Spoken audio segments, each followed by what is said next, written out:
사람이 이 세상을 살 때 힘든 일을 만날 때도 있고 좋은 일을 만날 때도 있습니다. 농사도 흉년일 때가 있고 풍년일 때도 있죠. 국가 재정도 어려울 때가 있고 건전할 때도 있습니다. 국제 정세가 국내 경제에 큰 영향을 미치기도 합니다. 사람들은 힘든 일을 만났을 때나 어려운 일을 만났을 때 고민을 많이 합니다. 이런 시대적 상황 속에서 사람들은 자연스럽게 앞으로 어떻게 살아가지? 라고 생각하게 됩니다.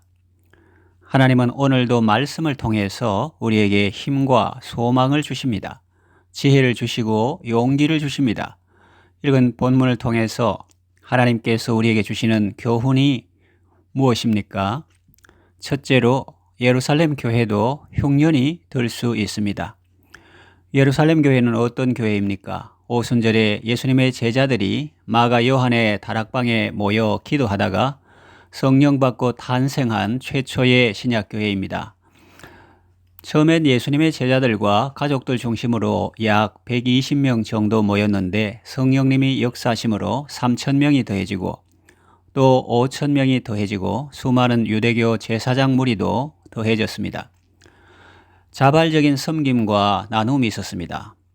공산주의가 성경에서 나왔다고 말하는 사람이 있는데 겉모습은 비슷해 보이지만 실제는 많이 다릅니다. 공산주의는 가진 자에게서 강제로 빼앗아 분배하는 것이고 예루살렘 교회는 성령과 은혜가 충만한 사람이 자발적으로 자기 소유를 팔아 사도들의 발 앞에 두었고 사도들이 그것으로 가난한 사람들을 구제했습니다. 그들의 예배와 삶은 사도행전 2장 마지막 부분에 잘 나타나 있습니다. 사도행전 2장 44절에서 47절까지 보면 믿는 사람이 다 함께 있어 모든 물건을 서로 통용하고 또 재산과 소유를 팔아 각 사람의 필요를 따라 나누어 주며 날마다 마음을 같이하여 성전에 모이기를 힘쓰고 집에서 떡을 떼며 기쁨과 순전한 마음으로 음식을 먹고 하나님을 찬미하며 또 온 백성에게 칭송을 받으니 주께서 구원받는 사람을 날마다 더하게 하시니라 라고 기록되어 있습니다. 이런 모습을 보면 사람들은 이렇게 생각할 수 있습니다. 야, 이제 신약교회는 아무 문제가 없겠구나. 유명한 사도 베드로가 있고 또 예수님의 육신의 동생 야고보도 있다.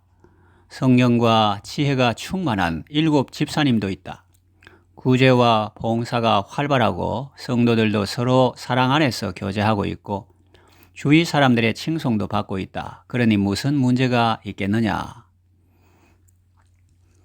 여러분은 어떻게 생각하십니까? 정말 아무 문제가 없었을까요? 어떤 어려움도 생기지 않았을까요? 그렇지 않습니다. 우리는 성경을 통해서 그렇지 않음을 볼 수 있습니다. 스데반 집사님의 죽음과 함께 박해가 일어났습니다. 예루살렘에서 사이좋게 재미있게 지냈던 성도들은 세계 각지로 뿔뿔이 흩어졌습니다. 설상가상으로 예루살렘 지역에 흉년이 들어서 예루살렘 교회는 큰 어려움을 겪게 되었습니다. 우리는 보통 예수를 믿고 성령 충만 받으면 아무런 문제가 없을 것으로 생각합니다. 어떤 어려움도 없을 것으로 생각합니다. 그러나 그렇지 않습니다. 천상의 교회는 승리한 교회요, 완전한 교회입니다. 그러나 지상의 교회는 아직 전투 중인 교회요, 불완전한 교회입니다. 그러니 교회에도 어려움이 닥칠 수 있고 성도에게도 힘든 일이 생길 수 있습니다. 그러니 어려움이 닥쳤을 때 낙심하거나 절망하지 말고 승리의 주가 되신 예수님을 바라보시기 바랍니다. 둘째로 하나님은 흉년 속에서도 성도들에게 은혜를 베푸십니다. 스데반의 죽음과 함께 일어난 핍박 때문에 예루살렘 교회 성도들은 세계 곳곳으로 뿔뿔이 흩어지게 되었습니다. 그러나 그것은 오히려 복음이 세계 곳곳으로 뻗어나가는 계기가 되었습니다. 민들레 꽃씨가 바람을 타고 흩어지듯 예수님의 제자들은 세계 곳곳으로 흩어져서 복음을 전했습니다. 핍박도 힘들었지만 그것이 다가 아니었습니다. 설상가상으로 예루살렘 교회에 흉년이 들었습니다. 그러니 얼마나 더 어렵고 힘들었겠습니까? 눈앞에 일어난 현실만 보면 그렇다는 말입니다. 그러나 성도는 현실만 보는 사람이 아니죠. 믿는 자와 믿지 않는 자의 차이는 어디에 있습니까? 믿는 사람은 환난을 당하지 않습니까? 어려움을 당하지 않습니까? 예수님을 믿는 그 순간부터 모든 어려움이 다 사라집니까? 그렇지는 않습니다. 우리가 성경을 보고 또 스스로 경험한 바로는 믿는 사람에게도 어려움이 있습니다. 그러면 안 믿는 사람과 차이는 무엇입니까? 의인과 악인의 차이는 아무것도 없다는 말입니까? 그렇지는 않습니다. 하나님은 기근시에 의인을 살게 하신다고 했습니다. 또 의인은 포식하지만 악인의 배는 줄인다고 했습니다. 쉽게 말하면 겉모습은 똑같은 어려움이지만 그 속은 다르다는 것입니다. 악인의 고난은 동굴과 같습니다. 끝이 막혔죠. 의인의 고난은 터널과 같습니다. 그는 비록 사망의 엄침한 골짜기를 통과할지라도 해를 두려워하지 않을 것은 주께서 함께 하시기 때문입니다. 세상 사람들은 흉년이나 풍년이냐 그것을 봅니다. 그러나 우리는 그 속에서 우리와 함께 하시는 하나님을 바라보아야 합니다. 흉년이 들었을 때 하나님은 교회들에게 어떤 은혜를 베푸셨습니까? 먼저 이방인 교회들이 예루살렘 교회의 소식을 듣고 연보하여 그들을 돕게 하셨습니다. 사도 바울은 이방인 교회를 순회하면서 그들의 사랑과 정성이 가득 담긴 연보를 받아서 그것을 예루살렘 교회에 전달하였습니다. 또 예루살렘 교회는 이방인 교회들 때문에 외롭지 않았습니다. 춥고 배고프게 지내지 않았습니다. 이방인 교회들에 대해 감사하는 마음으로 가득했습니다. 이방인 교회들이 예루살렘 교회를 도울 수 있었던 것은 그들이 넉넉하고 풍족해서가 아닙니다. 그들도 어려움 가운데 있었습니다. 사도 바울이 말한 바와 같습니다. 고린도후서 8장 2절에서 5절 보면 환난의 많은 시련 가운데서 그들의 넘치는 기쁨과 극심한 가난이 그들의 풍성한 연보를 넘치도록 하게 하였느니라. 내가 증언하노니 그들이 힘대로 할 뿐 아니라 힘에 지나도록 자원하여 이 은혜와 성도 섬기는 일에 참여함에 대하여 우리에게 간절히 구하니 우리가 바라던 것뿐 아니라 그들이 먼저 자신을 주께 드리고 또 하나님의 뜻을 따라 우리에게 주었도다. 물질이 차고 넘쳐서 풍성한 연보를 넘치게 한 것이 아니라 성령 받고 은혜를 받아서 기쁨으로 섬겼던 것입니다. 예루살렘 교회는 당시 여러 교회들 중에서 어머니 교회와 같았습니다.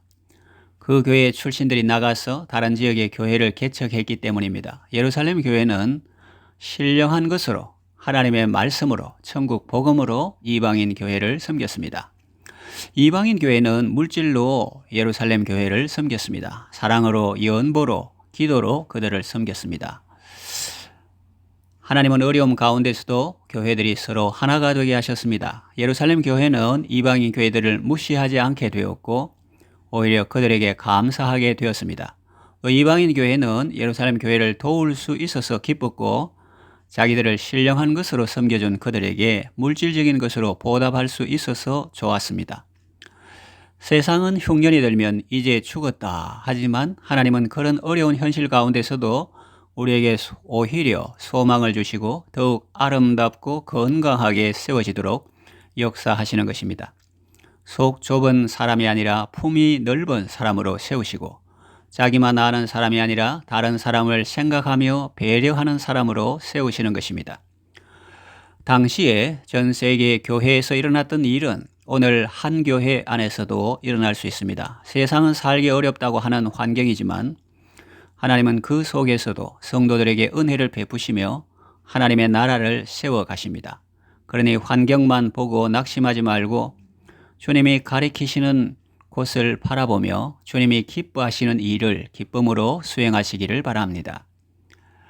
셋째로 우리의 소망은 하나님입니다.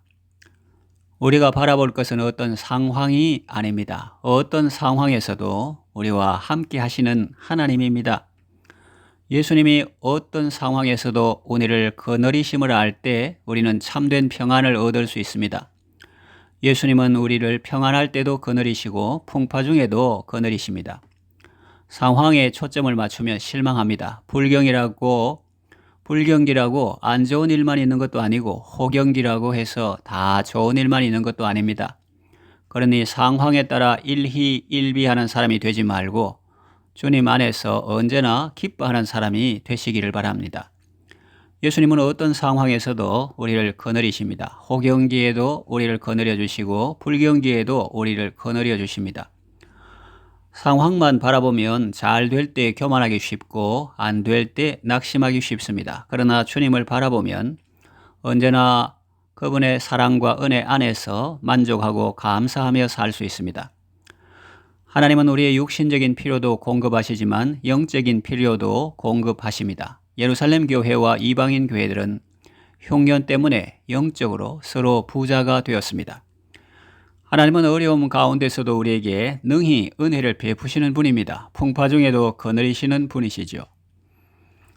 그런데 어떤 사람들은 하나님을 자기가 생각하는 어떤 기준에 맞추려고 합니다. 그래서 하나님이 자기가 설정한 그 기준에 맞으면 좋은 분이라 하고 아니면 안 좋은 분으로 생각하고 버립니다. 그것은 가룟 유다의 모습입니다. 가룟 유다가 생각하는 성공과 예수님이 생각하는 성공은 달랐습니다. 오병이어의 표적 이후에 사람들이 예수님을 억지로 왕으로 세우려 했을 때 가룟 유다는 내심 기대했을 것입니다. 그러나 예수님은 사람들을 피해 혼자 산으로 기도하러 가셨습니다. 그 모습을 보고 가룟 유다는 크게 실망했을 것입니다. 예수님에 대한 기대를 접었을 것입니다. 자기 기준으로 볼 때 예수님은 아니라는 거죠. 그는 영적인 성장이 멈추었고 신앙생활에 감동이 없었습니다. 원망과 불평이 가득했습니다. 향유 옥합을 깨뜨려 헌신하는 여인에게 화를 낼 정도였으니까요. 그는 예수님을 주님이라 부르지 않고 랍비라 불렀습니다. 그저 훌륭한 선생 정도로 본 거지 주인으로 모시지 않았다는 말입니다. 내가 얼마나 부족한 사람인데 내 기준에 하나님을 맞추려고 합니까? 하나님이 요구하시는 기준에 자신을 맞추어 나가야죠. 그래야 참된 성숙이 있고 기쁨이 있습니다. 제가 무슨 말을 하려고 합니까? 흉년이라고 다 안 좋은 일만 있는 것은 아니라는 것입니다. 그리고 세상에서 말하는 성공이 진정한 성공이 아닐 수도 있으며 세상에서 부를 축적하는 것이 진정한 유익이 아닐 수도 있다는 것입니다. 하나님은 우리의 욕심을 채워주시는 분이 아니라 우리를 진정한 부자가 되게 하시는 분이십니다. 하나님은 사람들이 어려움을 통해서 서로 사랑하고 하나가 되고 영적으로 건강해지는 것을 기뻐하시는 분입니다. 히브리서를 기록한 분은 이렇게 기도했습니다. 히브리서 13장 20절과 21절 양들의 큰 목자이신 우리 주 예수를 영원한 언약의 피로 죽은 자 가운데서 이끌어내신 평강의 하나님이 모든 선한 일에 너희를 온전하게 하사 자기 뜻을 행하게 하시고 그 앞에 즐거운 것을 예수 그리스도로 말미암아 우리 가운데서 이루시기를 원하노라. 그렇습니다. 예루살렘 교회와 이방인 교회가 서로 하나님의 은혜를 나누는 것은 하나님의 뜻이었고 또 그 앞에 즐거운 것이었습니다. 저도 그런 일들이 우리 가운데 많이 일어나기를 바라며 매일 새벽 기도하는 내용 중에 이 기도도 포함되어 있습니다. 하나님께서 모든 선한 것으로 우리를 온전케 하셔서 하나님이 기뻐하시는 뜻을 이루게 하시고 하나님 앞에 즐거운 것을 예수 그리스도로 말미암아 우리 가운데 이루시기를 원합니다. 이제 말씀을 정리하며 맺으려고 합니다. 예루살렘 교회에도 흉년이 올 수 있습니다. 예수님을 믿는 사람에게도 어려움이 올 수 있습니다. 그때 환경을 바라보고 낙심하지 마시고 주님을 바라보고 은혜를 받으시기 바랍니다. 어떤 상황이 우리를 살게 하는 것이 아니라 어떤 상황에서도 우리와 함께 하시는 하나님이 우리를 살게 하시기 때문입니다. 하나님은 흉년 가운데서도 우리에게 은혜를 주십니다. 나눔과 섬김의 복을 주시며 사랑 안에서 천국의 기쁨을 맛보게 하십니다. 어떤 상황에서든지 우리와 함께 하시는 주님을 바라보며 믿음으로 승리하시기를 바랍니다.